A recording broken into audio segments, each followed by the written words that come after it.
Well, Duncan, welcome to the Entrepreneurial Leadership Institute's Global Entrepreneurship Week interview series. My name is Rob Matthews. I'm here with my colleague Mike Goldsby.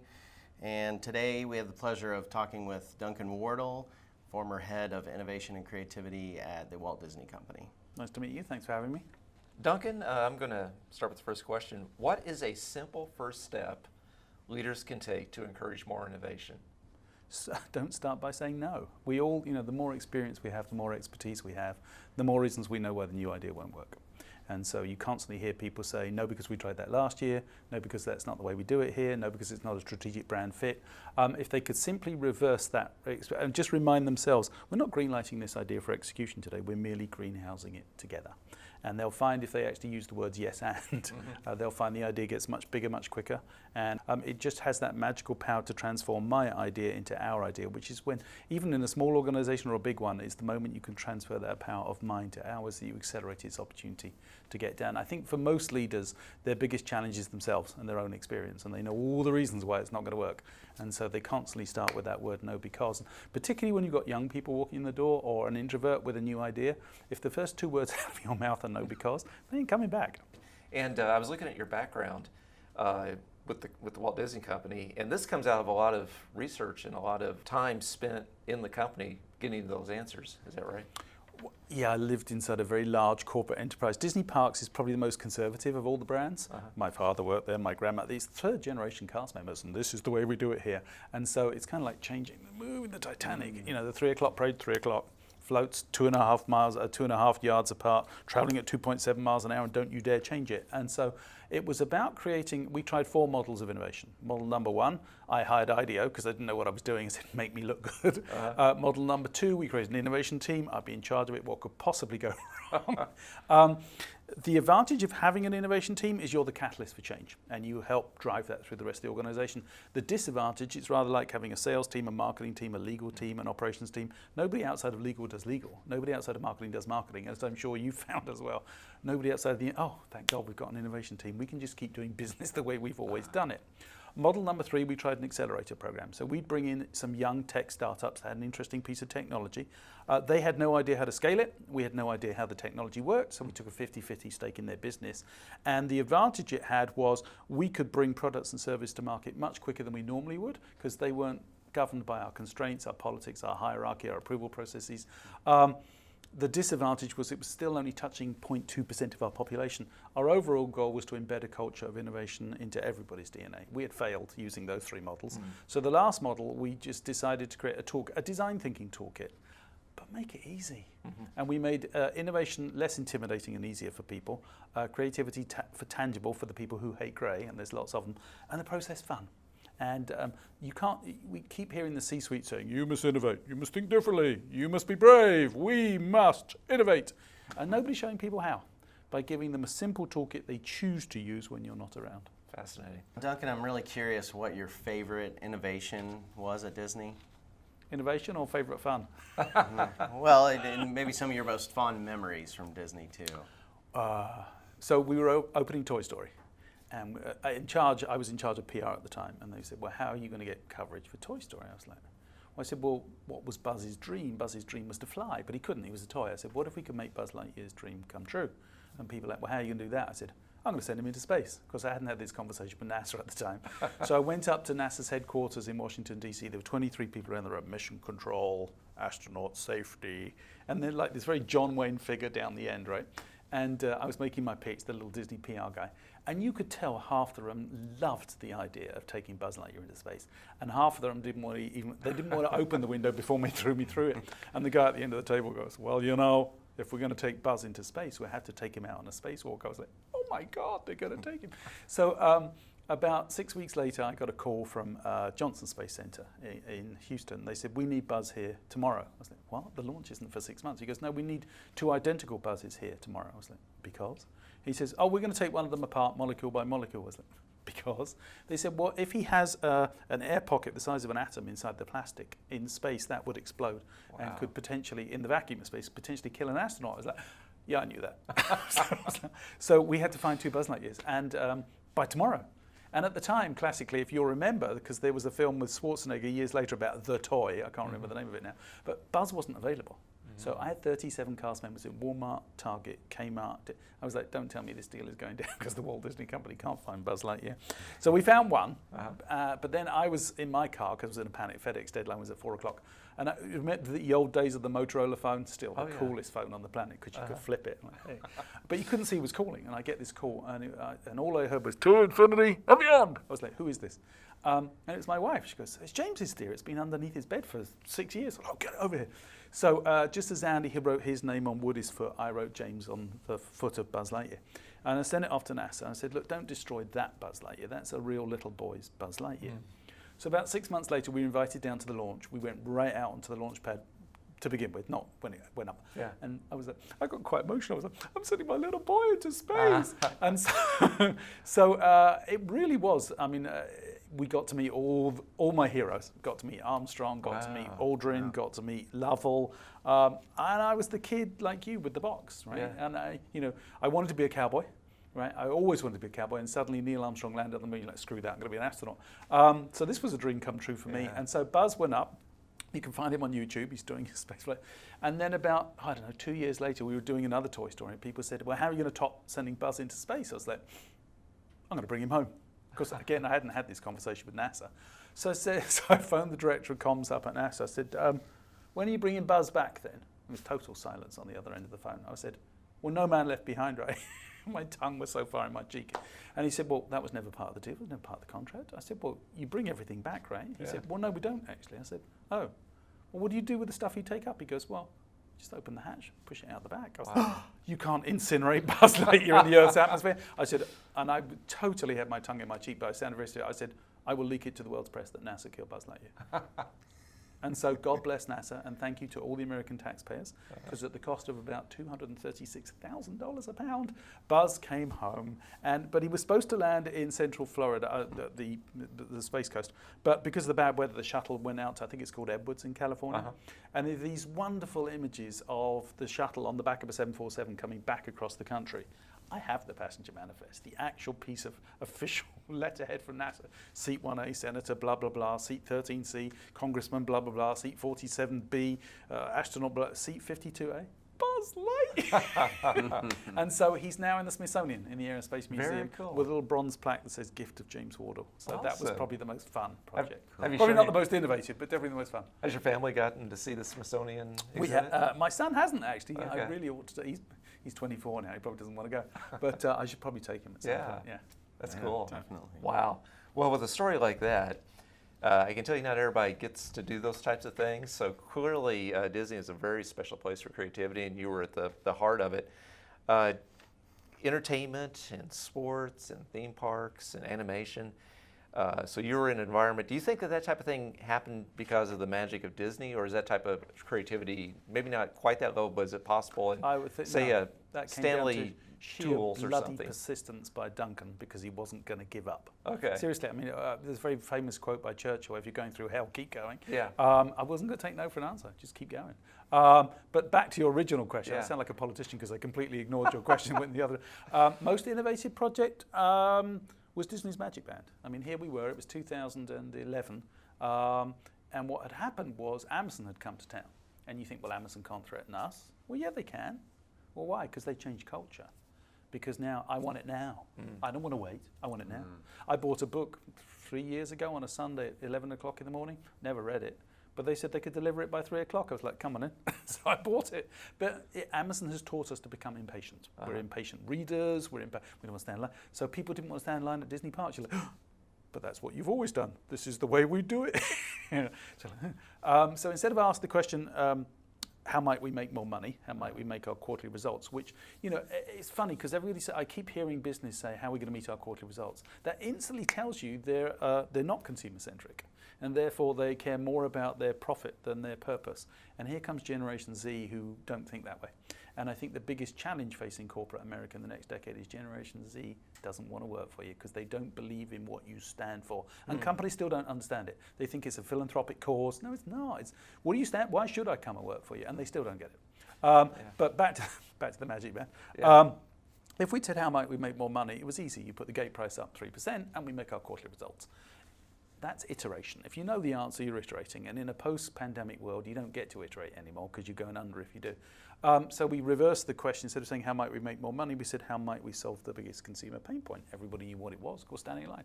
So we went out to measure where the longest lines were. Checking on or checking out of a Disney resort, going through the turnstile to get in the park, meeting Mickey Mouse, going to Space Mountain, pay for food or merchandise.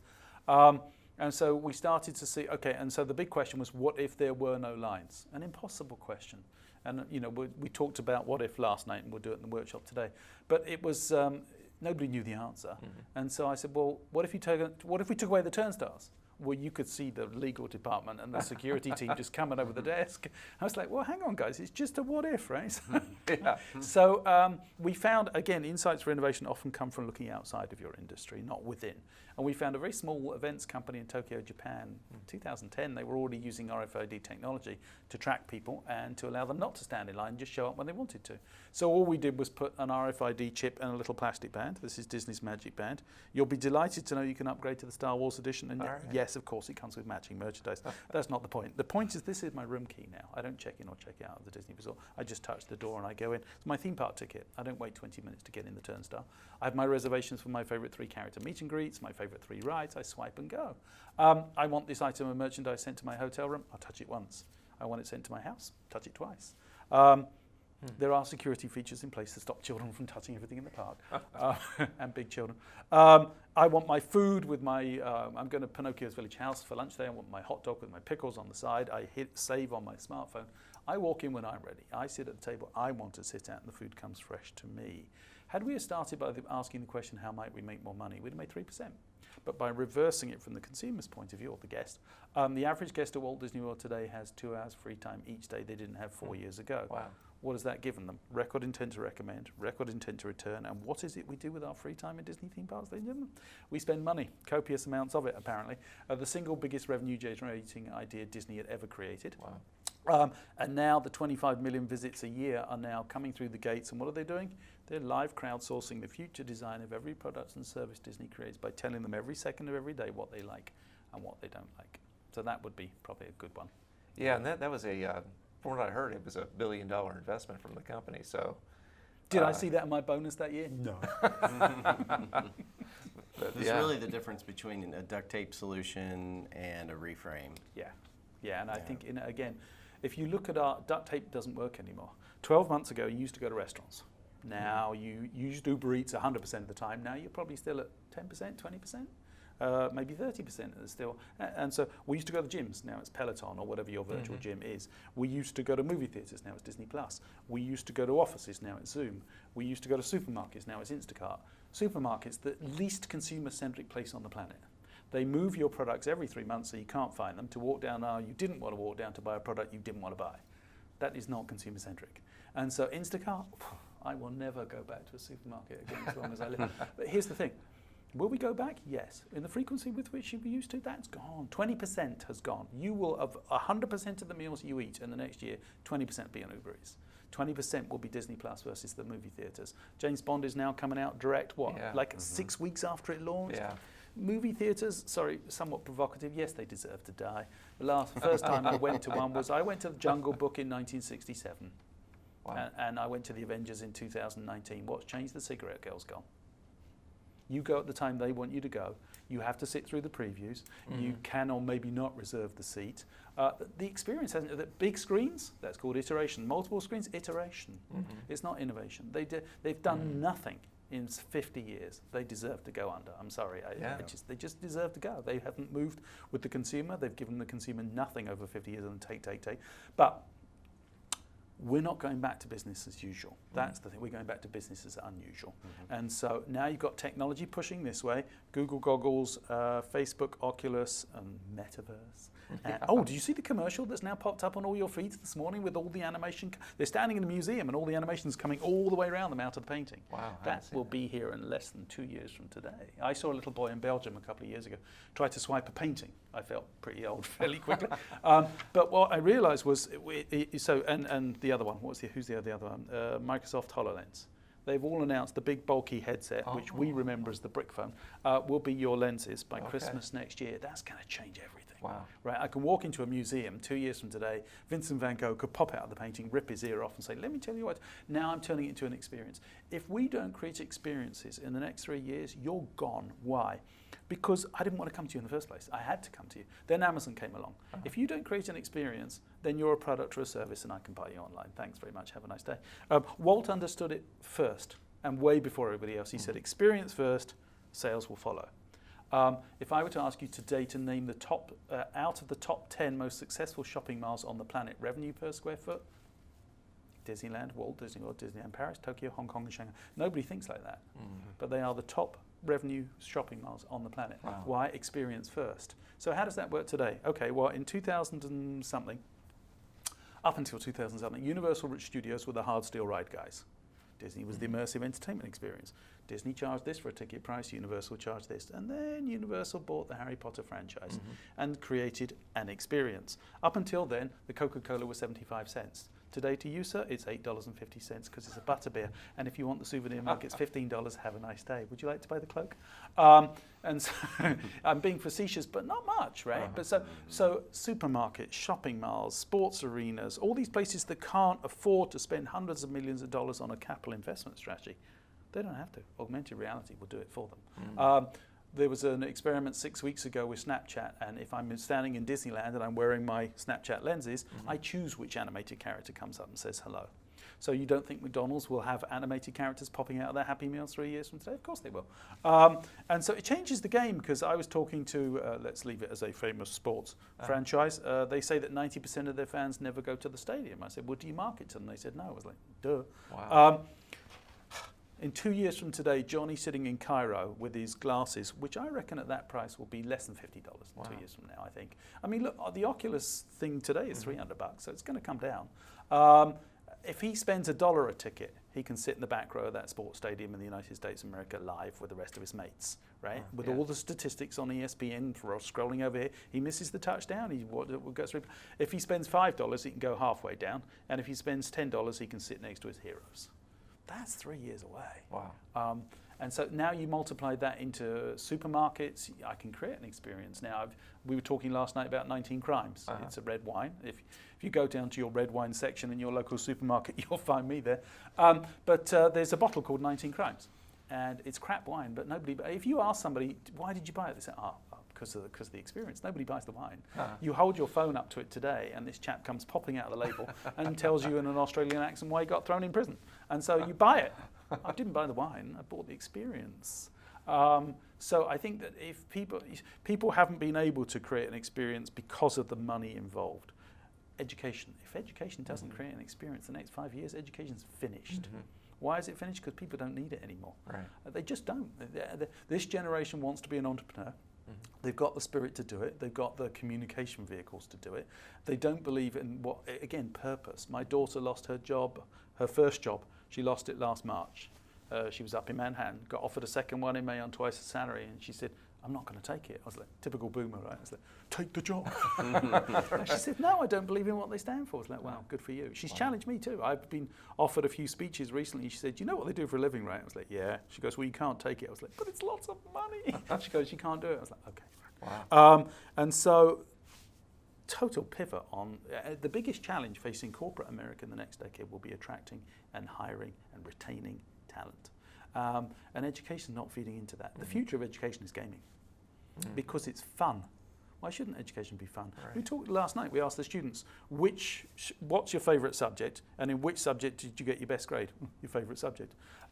My son played Assassin's Creed when he was 13 or 14. Comes sitting down to breakfast one day, he goes, so, the Doge's Palace. I was like, okay, where are you going? He goes, well, it was built in 1492 by this gentleman in Venice as a proud gift for his wife. And the level of detail, I was like, what are you talking about? He goes, I learned it on Assassin's Creed. I was like, my God, but why shouldn't education be fun? Yeah. Math, I hated math. Physics, chemistry, biology, but it could be. What if it was fun? What if it was into the future of education is gaming? Physical campuses. I don't know. Yeah. Do I really need to go to one? Yes, of course we do today because we're used to it. But a decade from now, no. Interesting. Yeah, and speaking on Gen Z, at this current moment, there's this idea that because wages are not where they need to be, that people are refusing to work is the meme that's out there. Well, part of it is, pardon me. But I'm wondering These if purpose employers, is a if they bigger hadn't purpose. laid everybody off a year ago, they wouldn't have bloody trouble hiring them back now. So Interesting. piss off. Yeah. So it goes beyond. You had mentioned last night and today that short-term profit over the long-term perspective, including the purpose, is what companies have to do then. Yeah, here's the thing, you got to take a risk, right? It's no longer and the companies that take the risk get the greatest rewards. Amazon was a huge risk, right? So Richard Branson, name the amount of products that he's launched in the last 30 years that don't exist anymore. There's hundreds. Yeah. Virgin Cola, remember Virgin Cola? Sure. I'm going to take on Coca-Cola and Pepsi. I'm going to drive down Fifth Avenue in a tank to announce Virgin Cola. Yeah. 12 months later, it's gone. Yeah. Virgin Vodka, gone. Virgin Finance, gone. Virgin Mobile, gone. But who's considered one of the most successful entrepreneurs? Have you ever heard the word CEO next to the word Richard Branson? Never. He's got it right. Everybody else has got it wrong. And when I say everybody, I mean everybody other than Herb Fitzpatrick, the CEO of Southwest. Keller. Yeah, Yeah. mad as a hatter, lovely Yeah, guy. He said it's employees first. Uh-huh. And for most industries it is, because employees touch your guests. Yeah. You don't. And it shows. And he got it right. It shows because well, they so- create an experience. Yeah, so look at the last 8 years. 8 years ago, Delta said, okay, it's not working. When you get on a Delta plane, American Airlines plane, a United Airlines plane, it doesn't matter. They don't look like they're pleased to see you, and they don't look like they want to be there. And it was miserable for everybody. So Delta said, okay, how can we fix this? We'll give a bonus to all of our employees, every single one. Wow. And so suddenly, the stewards and stewardesses and pilots know, if I'm nicer to you, you'll come back more often, I'll get more bonus this year. Shares, it wasn't bonus, sorry, shares. And so, boom, look at now how when you get on a Delta plane versus the other two, night and day. Oh yeah. Well, it's They one of the looked lines after that their we've heard. employees first. Yeah. The front line is the bottom line. Ed right? Bastian, a year ago, March last year, in an impossible situation, said, we will not furlough any of our stewards or stewardesses. It was a very bold statement. Yeah. Very bold. And he kept to it. Wow. Impressive. So think of the loyalty he'll get. He won't have to hire people back because he didn't lay them off. That's a great point. What have you learned in your travels as a speaker? English accents go really well in the United States. Yeah, honest inside voice. What have I learned in my travels as a speaker? I think the most genuine, like everybody, I was an executive at Disney, therefore I had an ego. And I was so important. I come down from Mount Olympus to meet with mere mortal individuals. Somebody said to me, he said, you will never be good as a speaker or in training until you enjoy giving. And that's probably the best piece of advice I've been given, and now I love it. I went out to India just before COVID, I suppose, for 3 months. Didn't get paid a penny. It was fantastic. Wow. I went. It was all these young entrepreneurs, and basically what I'm doing for you today, I did for them. Did it for 6 weeks, crossing India in the train back. I love curry, so I was like in hog heaven. But so people say when you ask them what's the biggest barrier to innovation, most often you'll hear, we don't have the resources. If you've seen the film Slumdog Millionaire, dare every slum exists. There's 5 million people living in an area the size of 8 Disney theme parks inside Mumbai. You think squalor, you would be wrong. The level of entrepreneurialism, innovation, creativity that's taking place in the slum with the resources given. Why? Why will India be the world's biggest superpower by 2050? Not because their population surpassed China 2 years ago. Not because the population percentage underneath 25 far outstrips any other country in the world. Not because the vast majority of them speak English that the Chinese don't. Got nothing to do with that. 50% of their kids can't afford education. Therefore, nobody's telling them to colour in between the lines and killing their creativity in first grade. Nobody's telling them to stop asking why because there's only one right answer. And because 50% of them can't afford a formal education system, you're breeding 1.4 billion entrepreneurs. I wonder who's going to win that race. Our challenge that I was given was to create light where there was no electricity. I thought, okay, I'll give it a go. I haven't got a clue what I'm doing. So I went out with 2 engineers, sitting in a cafe one day, and I was sitting with a plastic bottle, the type you drink out of. And it was a spotlight, just hit the bottle, and it refracted the light about half a foot around the bottle. So I took the lid off, could get it out a bit wider, started playing water levels, could get it out almost the diameter of the table, took the advertising label off the bottle, you know, the plastic thing. Then I could get it out to the diameter of the table. I thought, well, hang on a minute, what if I put the bottle closer to the light? Oh, well, and so at about 12 foot, when I stood on a chair, you could reflect the light out to about 18 foot by the time it hit the ground. Wow. Walked out into a hut next door that had no windows. It was totally pitch black. Cut a hole in the ceiling, stuffed the bottle through it, and lit the hut during daylight hours. So I thought, I'm a great believer in Henry Ford. Whether or not you believe you can or believe you can't, you're probably right. If you think you can do it, you'll do it. So I phoned the CMO of Evian in Paris, who was an old mate of mine from Disney, and said, hey, you're about to trash the planet with 500,000 empty bottles.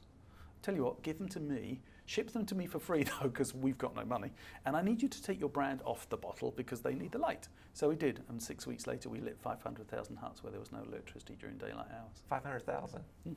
Yep. Wow. Just by stuffing a bottle through the ceiling with water. So, you know, they say that necessity is the mother of invention. I would argue creativity is almost certainly the father. So when you were doing the big reframes at Disney, you're now able to go into places into greater society and take that same type of thinking and reframe things as well? Yeah, but it's interesting because we talked last night and we're talking in the workshop about this river of thinking, our expertise and our experience in whatever industry you work, education, entertainment. Your river of thinking, the longer you do it, gets wider, faster and deeper. But so it allows you to make quick and informed decisions, but we're being asked to get out of that river and more things. And the easiest way to do it is to hop industries. So in the last 12 months, there isn't an industry in which I haven't worked, whether it's automation, whether it was pharmacy, pharmaceuticals, whether it's entertainment, and you learn a little bit from each one that you apply to the next. And I think that's been my biggest learning in the last 12 months is how to apply what one industry is doing. Go, hang on a minute, what if I could use that over there? So I was working with let's say, the world's largest manufacturer of snacks last Christmas. And it was a virtual ideation forum, and they had all food Scientologists in the room. I don't know anything about food Scientology, but we got them to two positions. One was their short-term goal was, do we believe, or how might we? By the way, if you start a challenge statement with how might we, you get past all the reductionists in the room straight away because they start thinking, oh, how could I do it, rather than how could I kill it? Do we believe we can extract oil and salt from our snacks within 2 years from today and still have them as tasty as they are today? But their long-term moonshot thinking was, do we believe you will be able to print your snacks at home on a 3D printer in less than a decade from today? You know? Wow. So I want to follow up on your experience in India. Okay, so Muncie, Indiana isn't India, but we are rural. And as you discovered coming here, we're kind of out in the middle of, nowhere is the word you're looking for. Nowhere's the word I was going to use, and you were right. College town, right? But a rural college town, and one that had gone through Rust Belt transition and kind of struggling at this moment. But you had mentioned last night with AI and virtual work and all this new technology coming, where you live isn't as much an issue as being connected to all this stuff, right? I've had this big debate with the urban gurus for years, and they predicted by 2050 there'll be 5 mega cities. I think it was Sao Paulo, Delhi, Shanghai, New York, I can't remember the 5th one was, which will have X million people living in them, because we gravitate towards each other. Yeah, we did. I never believed that because I always thought technology would enable us to work from home. COVID has just accelerated the crap out of it. You know, my daughter, for example, her lease, she's got her new job last year. She hasn't met anybody yet. And she said her lease is coming up. She's in Manhattan paying a fortune for a shoebox. She goes, Dad, I'm not going to renew my lease. I'm going to go do Airbnb around the country next year. I was like, wow, I'm so jealous. But it's, so we talked a little bit about how technology is enabling it. So for today, WebEx, Zoom, Microsoft Teams, Verbella. It's interesting. It's you walk in, you're an avatar. It's a virtual campus. Universities today could create one tomorrow. They could buy it tomorrow. And so for lectures, it would be incredibly boring just watching an avatar whose lips don't even move, shoot me. But for workshops, it's a really cool place and it's fun. It's got soccer pitches, it's got basketball courts, it's got boat races, but it's got meeting rooms and campuses and auditoriums. And it's just a fun place to go and hang out. Now, I don't think that will be with us for much longer because I think VR and AR are going to shoot straight. But so I did a workshop in Spatial a few weeks ago, which is in VR, with a lady from South Africa. She's in Johannesburg, I'm in Orlando. She walked right up to me with her virtual pen, with her virtual hand, with her virtual arm, none of which exists, and hands me a virtual pen. I take it out of her virtual hand with my virtual hand and write on a post-it note that happened to be floating past me, Wow. in virtual ink, and hand it back the virtual post-it note. I said, come on. I'm a great believer that diversity is innovation. And I think that, today you attract X amount of, how many students, roughly? 21,000? 23,000. Yeah. You could have 3 billion virtually. And so today now I'm speaking in 37 different languages simultaneously through an artificial intelligence robot. I can speak in Mandarin, Cantonese, Chinese. So I could fly to Beijing. They could spend $15,000 on the air ticket, and then I don't speak their language when I get there. And how many carbon emissions did I spend to get there in the first place? So you've got technologies forcing it this way. Then you've got pandemics are forcing it this way, because what people aren't watching, and they should, it's not nice to think about it, but 2005 to 2020, 15 years, every 3, Ebola, bird flu, H1N1, SARS, COVID. So 2024, guess what's coming? Hopefully it'll be regional. Hopefully it'll be maintained at a regional. We're hopefully more prepared second time around. But it will send the world into a virtual panic, and we're going to go virtual really quickly. And then you've got carbon emissions. It will no longer be acceptable to have thousands of students come on campus or fly into a conference in Austin, Texas from somewhere else. 5 years from now, you'll be crucified for doing that, and rightly so. In your interaction with the AI world, what are you hearing about the top skills they're kind of seeking out of maybe college graduates, say, or younger people? What are you saying? Were you saying I'm not young? I'm saying we're not young. Yeah, all right. It's interesting because I worked. Oh, Sophia. Have you seen Sophia speak? No, obviously. She's an AI robot. She's supposed to be the world's most intelligent artificial intelligence. Why they made her look like Margaret Thatcher, I have no idea. But I was in Mumbai. I was giving a speech. There were about 3,000 people in the audience. And the golden rule as a speaker, you asked me, never speak behind somebody that everybody's come to see. Never, because you end up talking to the village dog. And so Sophia was going to go first. I was like, oh, great. And the buzz and energy in the room was eclectic. Wow. It was just people, selfies, videos, oh my God, and that sense of anticipation and a future glimpse of our future. You could hear the room in the 20 minutes she spoke just went from anticipation, hope and excitement to uncertainty, concern, worry, fear. You felt fear right there because you felt it across the room. Because will our children and our grandchildren compete with Sophia? How will they compete with Sophia? And so it was interesting. So I've spent a time with, I should know his name. He invented the internet. Whoops. What's his name? And it's not the American politician who claimed he invented the internet. Right. Oh God! What? Anyway, I went to a conference with him and Sophia, and I asked him. Berners-Lee. Yeah. Right. I asked him, "What do you believe will be the most? How will we compete with this?"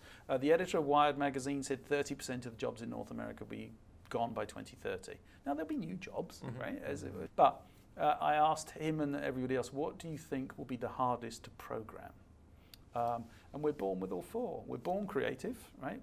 If you ask a bunch of, it was like with the students last night, they're 18, so nobody's creative anymore. But if you asked a bunch of 6-year-olds, whoa, me, right? And they say, oh, no, I'm not creative. Because you get told you're not creative. We define creativity as the ability to play music or paint. No, it's not.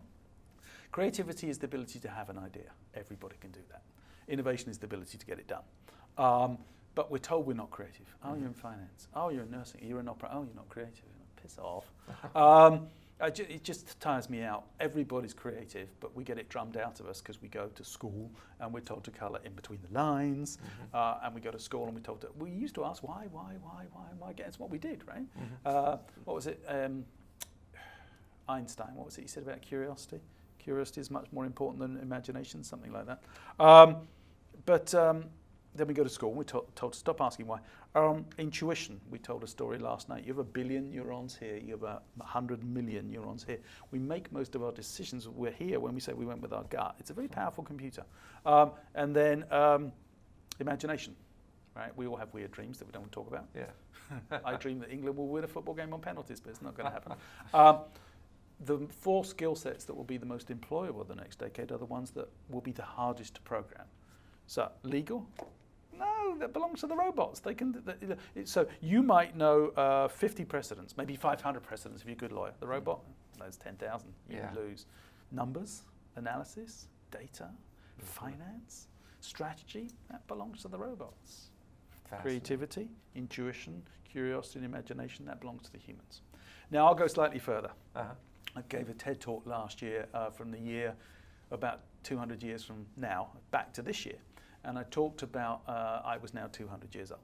And why? Because my heart's a pump. Of course it's a pump. A heart is a pump. It'll be replaced sometime in the next decade. It is a pump. We have cataract surgery today. We have hearing aids today. We have prosthetic surgery and prosthetics today. We have pacemakers today. We have plastic hips today. As we seek everlasting life, we will become a second-hand car with bolt-ons. We will. Yeah. There's no question about that. So how will we merge? We won't compete with AI 200 years from now. We will merge. I'm absolutely convinced to become a superhuman race. Because if you think back to your youth, right, how many telephone numbers did you know? Everybody's phone number. You knew every phone number. Now, if I were to ask you your wife's or husband's phone number, oh God, that's a bit of a challenge. I do know my wife's because I got told off for not knowing it. But then comes the phone. And your brain goes, your hard disk goes, I don't have to remember all of that crap anymore. So I can free up this amount of my disk space to think of other things, right? Now think, our children, or at least our grandchildren, will have the opportunity to have at the very least a memory chip, at the very least, right? So you could walk into a meeting 15 years later and go, hey guys, I'll be lucky if I remember your names by next week. I'm terrible with names. Yeah. But wouldn't it be great if I could remember your names, right? And what we talked about, and what meeting I was in, and what capacity will that open up for infinite thought? People laughed at Elon Musk and the cyber pig. No. Yeah. Now it's coming, not in my lifetime. I think it's exciting. Again, it's always fearful to begin with because it's change. But no, we will merge to become a superhuman. We'll take the best technology from AI and what we bring in as humans and become a superhuman race. Wow, it's fascinating. What do you think theme parks' future then is? I mean, we're having all these experiences and we're not traveling. What's the future of theme parks? That's a good challenge. I think it's, look, theme parks like movie theatres will invest and be able to invest in bigger, more technology and scale it that you won't have in your living room, which is why you'll have to go. I still think people like to be together. Togethering is important to people.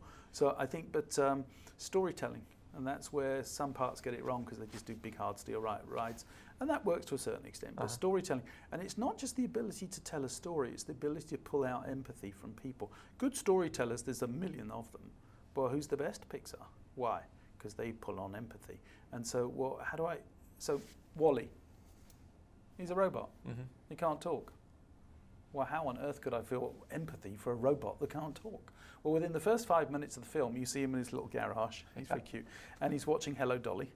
And he watches the two stars hold hands.